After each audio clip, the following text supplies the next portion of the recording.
Greetings, Lumen students. It is week 13 and this is your Monday video. I'm going to start out by working on your new spelling words today. And I want to just quiz you to see how many of these spellings you might already know.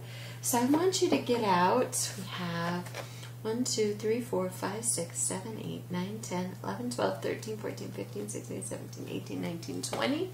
20 words. Just get out a scrap piece of paper and a pencil.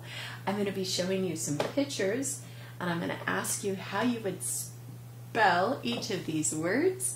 And you can write down your guess. See how many of these you already know in the homophones that we're working with. Let's see. Here's our first one. Okay, this is the capital city. And so the word means kind of the center of government. And how would you spell that type of capital?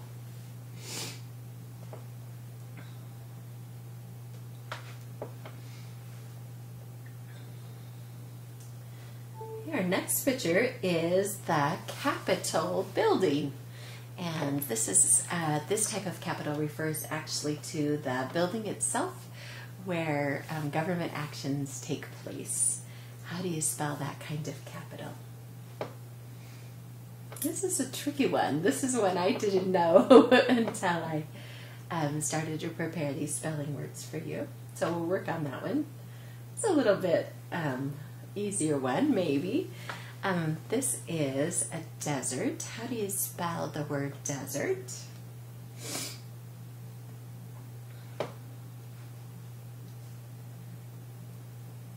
Which is often mixed up with the word dessert.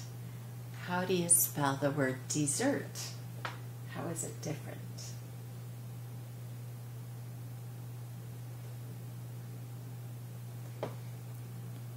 Here's number 5. The word is fond, and it's the past tense of the word fawn, and that is to like just how would you say, just to make a fuss over someone, to just fawn over them almost in an insincere way and in an annoying way. And here's the illustration that I got for that. How would you spell that type of fond? Interesting.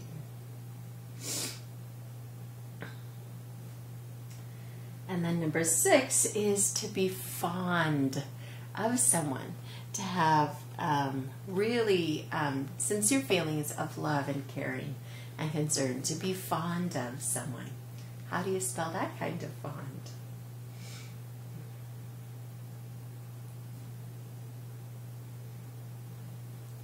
Here is number 7.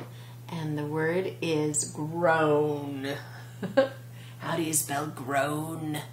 Like to moan and to be unhappy, groan.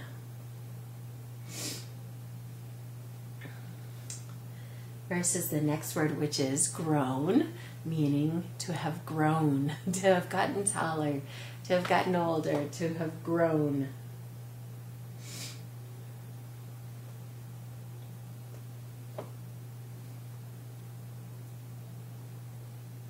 Here's number 9. Heart was an old-fashioned term for a deer. Heart. How would you spell that kind of heart? Do you know? Like, I didn't live back in the olden days, but maybe you know. And here's number 10, heart. The organ that pumps blood. Also refer to our heart as the place where we have our feelings and emotions. And this picture illustrates the word knows. Okay? He knows something with the light bulb going on. How do you spell that kind of knows?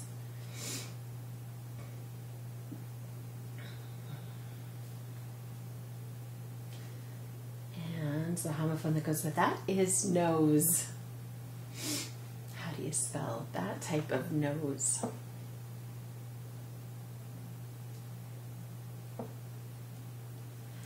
Okay, these are some interesting words. Leech is to kind of remove from the soil by the process of percolation, okay, to leach out of the soil. How do you spell that kind of leach?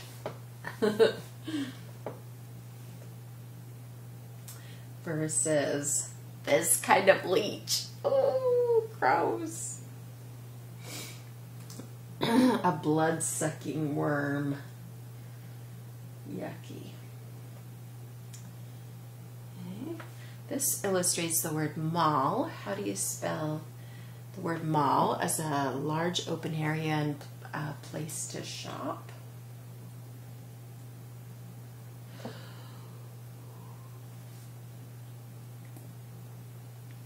Versus maul, which is to mangle something.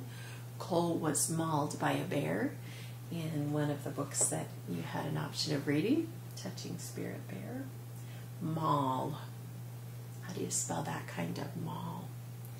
Hey, just a couple of more. Number 17 is past. To go by. Okay, past tense. That car passed the yellow car. The blue car passed the yellow car.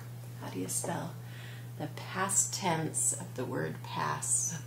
Past. And number 18, Marty McFly and Doc traveled back to the past. How do you spell that word? Something that happened before the present, in the past.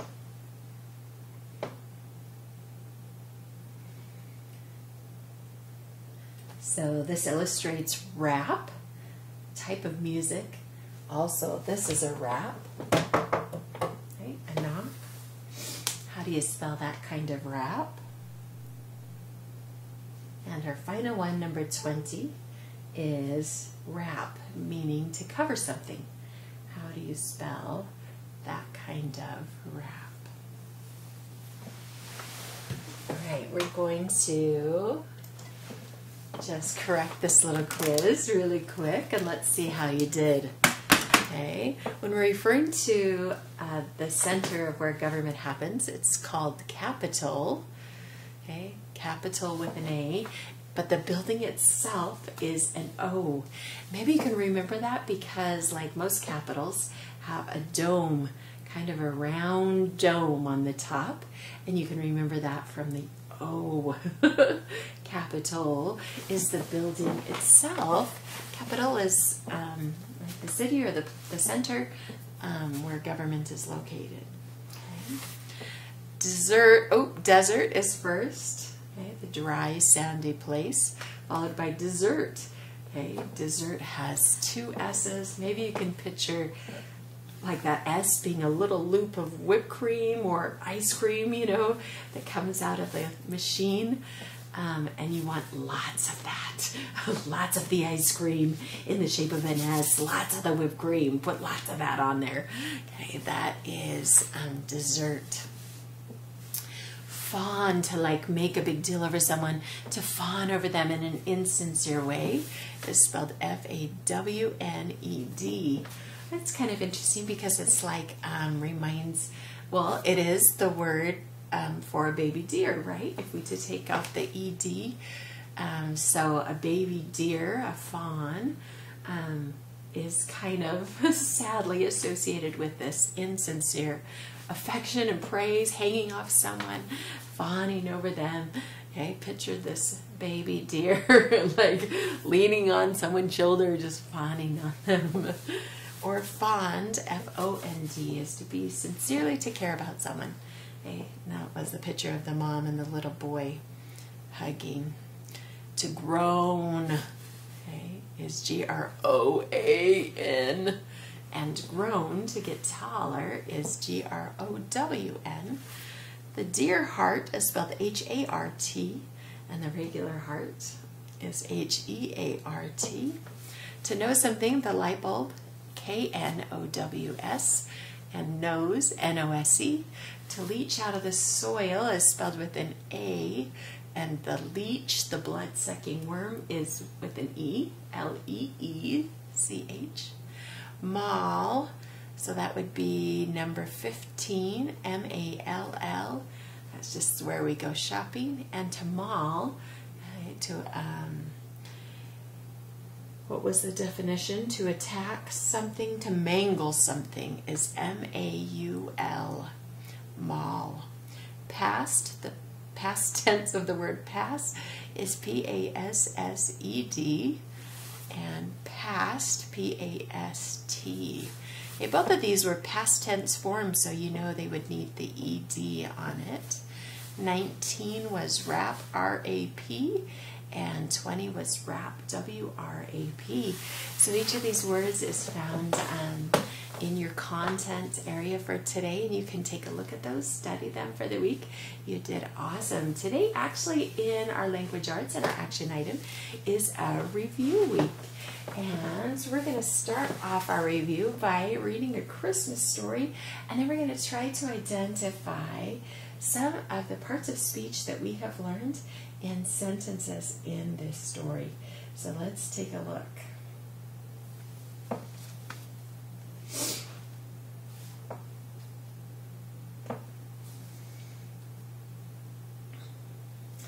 I think you're going to recognize this one. This is How the Grinch Stole Christmas.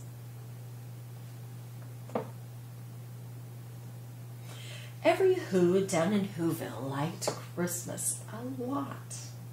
But the Grinch, who lived just north of Whoville, did not. The Grinch hated Christmas, the whole Christmas season. Now please don't ask why. No one quite knows the reason.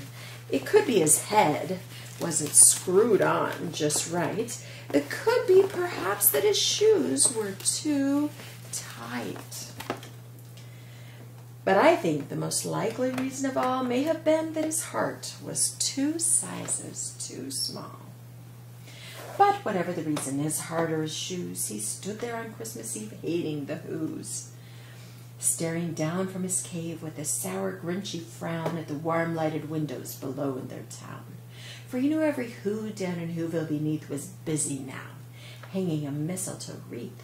And they're hanging their stockings, he snarled with a sneer. Tomorrow is Christmas, it's practically here. Then he growled with his Grinch fingers nervously drumming. I must find some way to stop Christmas from coming. For tomorrow, he knew, all the Who girls and boys would wake bright and early, and they'd rush for their toys. And then, oh, the noise, noise, noise, noise. That's one thing he hated, the noise, noise, noise, noise. Then the Whos, young and old, would sit down to a feast, and they'd feast, and they'd feast, and they'd feast, feast, feast, feast. They would feast on Who pudding and rare Who roast beast, which was something the Grinch couldn't stand in the least.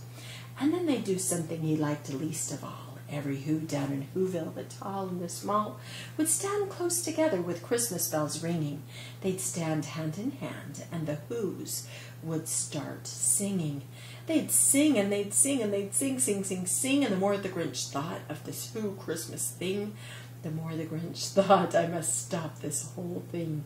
Why, for 53 years I put up with it now. I must stop this Christmas from coming. But how? Then he got an idea, an awful idea. The Grinch got a wonderful, awful idea. I know just what to do, the Grinch laughed in his throat, and he made a quick Santa Claus hat and a coat. And he chuckled and chuckled, what a great Grinchy trick. With this coat and this hat, I look just like Saint Nick. All I need is a reindeer. The Grinch looked around, but since reindeer are scarce, there were none to be found. Did that stop the old Grinch? No, the Grinch simply said, if I can't find a reindeer, I'll make one instead. So he called his dog Max, then he took some red thread, and he tied a big horn on the top of his head. Then he loaded some bags and some old empty sacks on a ramshackle sleigh, and he hitched up old Max. Then the Grinch said, giddy up, and the sleigh started down toward the homes where the Whos lay a snooze in their town. All their windows were dark, quiet snow filled the air. All the Whos were out dreaming sweet dreams without care. When he came to the first little house on the square, "This is stop number 1, the old Grinchy Claus hissed, and he climbed to the roof, empty bags in his fist. Then he slid down the chimney, a rather tight pinch, but if Santa could do it, then so could the Grinch. He got stuck only once for a moment or two, and then he stuck his head out of the fireplace flue, where the little Who stockings all hung in a row. These stockings, he grinned, are the first things to go. Then he slithered and slunk with a smile most unpleasant around the whole room, and he took every present. Pop guns and bicycles, roller skates, drums, checkerboards, tricycles, popcorn, and plums, and he stuffed them in bags. Then the Grinch very nimbly stuffed all the bags one by one up the chimney. Then he slunk to the icebox. He took the Who's feast, he took the Who pudding, he took the roast beast, he cleaned out the icebox as quick as a flash. Why, that Grinch even took their last can of Who hash. Then he stuffed all the food up the chimney with glee, and now, Grinch the Grinch, I will stuff up the tree. And the Grinch grabbed the tree and he started to shove. When he heard a small sound like the coo of a dove, he turned around fast and he saw a small Who, little Cindy Lou Who was not more than 2. The Grinch had been caught by this tiny Who daughter, who'd got out of bed for a cup of cold water. She stared at the Grinch and said, "Santa Claus, why are you taking our Christmas tree? Why?" But you know that old Grinch was so smart and so slick. He thought up a lie, and he thought it up quick. "Why, my sweet little tot, the fake Santa Claus lied. There's a light on this tree that won't light on one side, so I'm taking it home to my workshop, my dear. I'll fix it up there, and then I'll bring it back here." And his fib fooled the child, and then he patted her head, and he got her a drink, and he sent her to bed. And when Cindy Lou Who went to bed with her cup, he went to the chimney and he stuffed the tree up. Then the last thing he took was the log for their fire. Then he went up the chimney himself, the old liar. On their walls he left nothing but hooks and some wire. And the one speck of food that he left in the house was a crumb that was even too small for a mouse. Then he did the same thing to the other Who's houses, leaving crumbs much too small for the other Who's mouses. It was 15:15 dawn, all the Who's still abed, all the Who's still a snooze, when he packed up his sled, packed it up with the presents, the ribbons, the wrappings, the tacks, the tinsel, the trimmings, the trappings.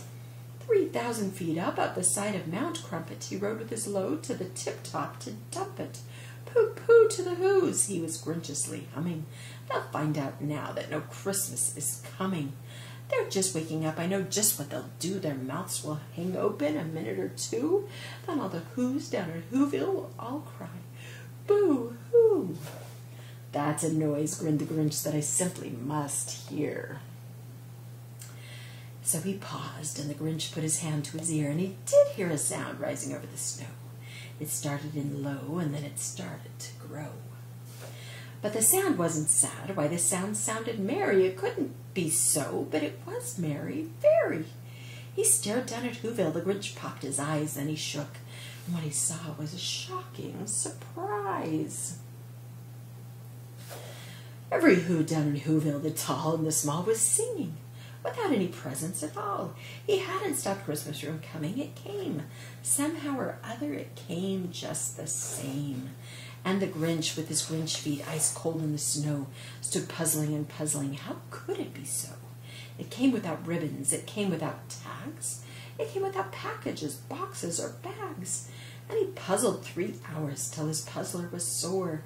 And then the Grinch thought of something he hadn't before. Maybe Christmas, he thought, doesn't come from a store. Maybe Christmas, perhaps, means a little bit more. And what happened then? Well, in Whoville they say that the Grinch's small heart grew through 3 sizes that day. And the minute his heart didn't feel quite so tight, he whizzed with his load through the bright morning light. And he brought back the toys and the food for the feast. And he himself, the Grinch, carved the roast beast. The end. I know that's a fun and very familiar story. You may have read it lots of times as well as seen different versions of it. We're going to use this story to review the parts of speech that we have covered. So take that piece of paper that you have in front of you, and I want you to write down 10 nouns, okay, that you remember from that story. 10 people, places, things, ideas. Don't do proper nouns yet. Well, I guess you could. You could still do proper nouns. Okay, so let's start. Just go ahead and write down as fast as you can how many nouns you can think of from this story.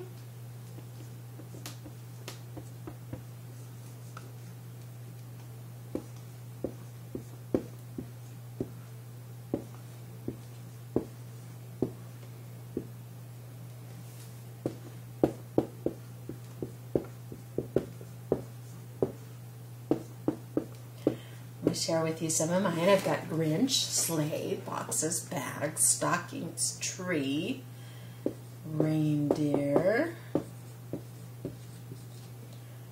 whose, we have Cindy Lou, we have roast beast.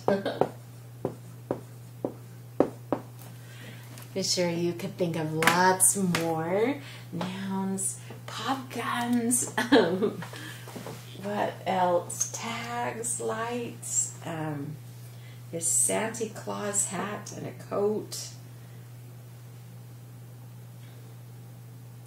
We had his heart, ribbons, tags, packages. All right. Your next challenge, if you're able to find 10 nouns, we learned about nouns, is to come up with 8 verbs. So we'll do fewer. Think about the actions, okay, that Grinch did in the story, or that the Who's did, or just any of the actions you can remember. So I can think about singing, right? Okay. He didn't like the singing. He slunk.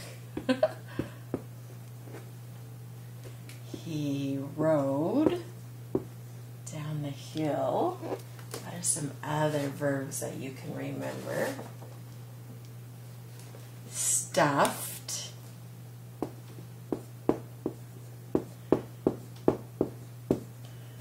Climbed, carved,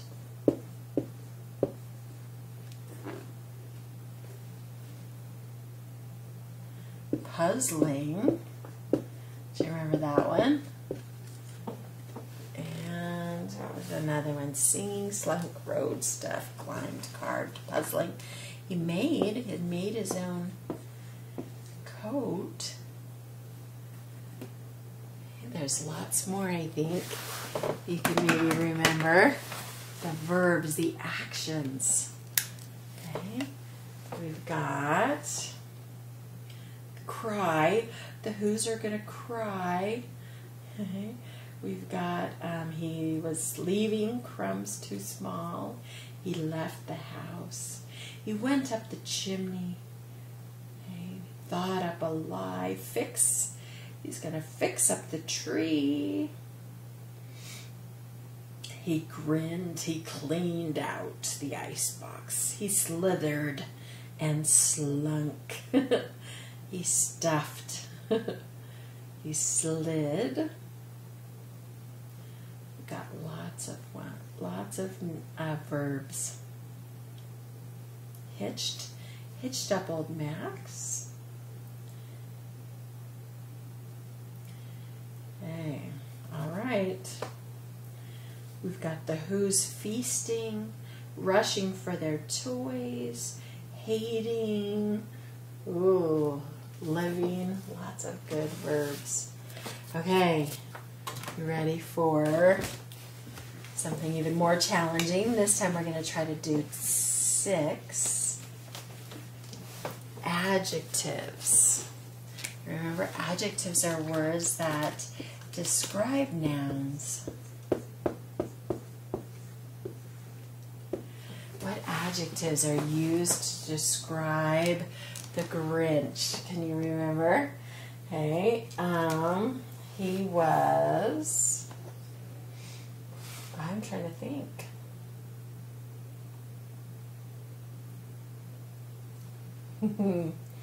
Maybe I don't have too many good adjectives. He was, let's come up with some of our own adjectives about the Grinch. I can picture the song, "You're a mean one, Mr. Grinch." Mean, nasty. What other words would we use to describe him? Dishonest. He was lying. He is green. He is mean, nasty, dishonest, green.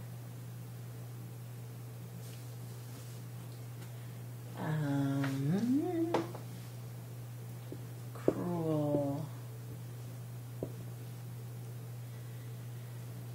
He is and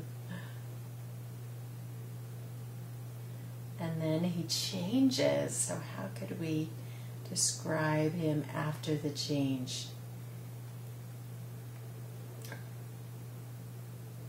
Kind. Okay, there are some adjectives. Were you able to come up with any adjectives? We've learned about adjectives. Okay, next one we're going to do just 4 of these, and that is pronouns. Okay. Remember, pronouns are the words that are used to replace nouns. So think about what word would have replaced the Grinch, what pronoun. You can write that one down. It's pretty easy, right? He. What pronoun would have replaced Cindy Lou Who? What pronoun would have replaced the who's altogether?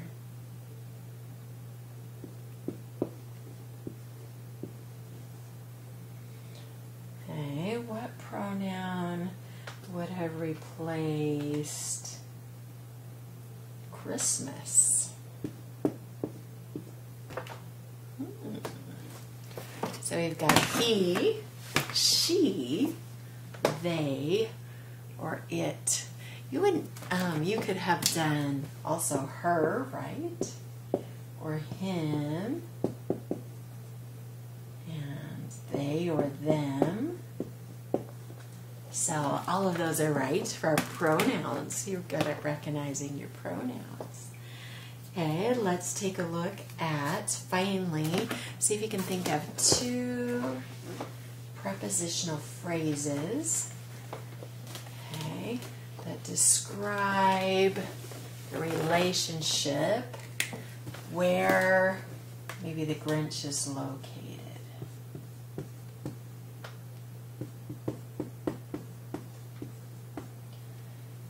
Okay, think about that for a minute. Well, one of the ones I thought of easily was down the mountain, right? So he comes down the mountain. In the beginning, he's on the top of where?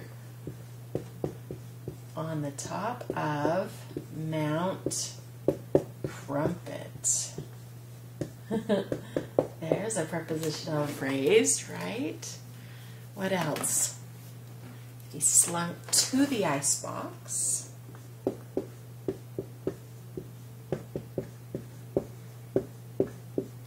Did he slunk around the tree?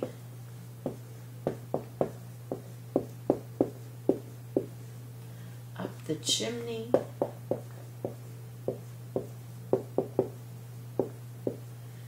Wait, we got way more than 2 for prepositional phrases. Can you believe all these things that you have learned and known about or have learned this semester? We have done a lot of grammar, a lot of parts of speech, and your action items this week will relate to that. I want to give my little students their reading challenge next. We just finished a very classic Christmas story, and I want to have you read one of a few other classic Christmas stories. I'm going to write down your choices here. I have a link to these classic Christmas stories in the content area. Guided instruction students, you can take a look at these also if you would like. Little students, this is going to be your reading assignment for this unit. If you would check out the link. Okay, here are the stories that you can choose from. The Little Match Girl. That's a classic Christmas story. Maybe you've heard of, but maybe haven't read. Each of these Christmas stories is only about 3 or 4 pages long. They're not going to take you a lot of time, but I do want you to read them, and then you're going to be doing just a book review on them. You can read, let's see, The Manger Mouse. That's an unusual one. Maybe you've read or heard of The Manger Mouse before. Also, The Gift of the Magi.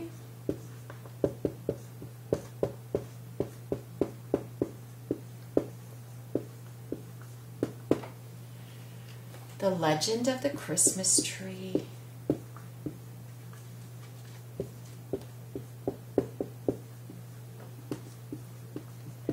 The Little Piccola.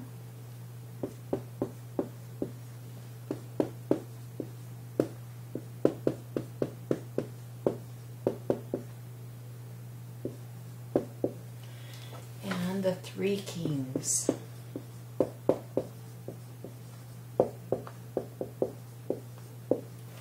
So you can choose from 6 different stories. 1, 2, 3, 4, 5, 6. Links to them are found in week 13 in your content area. And it will only take you just a little while to read these. Maybe you want to read them at night as a family, maybe around the Christmas tree. Choose the one that you would like. Read it out loud to your family and then do a review on it. What do you think of that Christmas story? Why is it a classic Christmas story that keeps being told over and over and over throughout the years? And we will tell some more classic Christmas stories as we continue on this week. So thank you so much for joining us, students, and we'll catch you next tomorrow.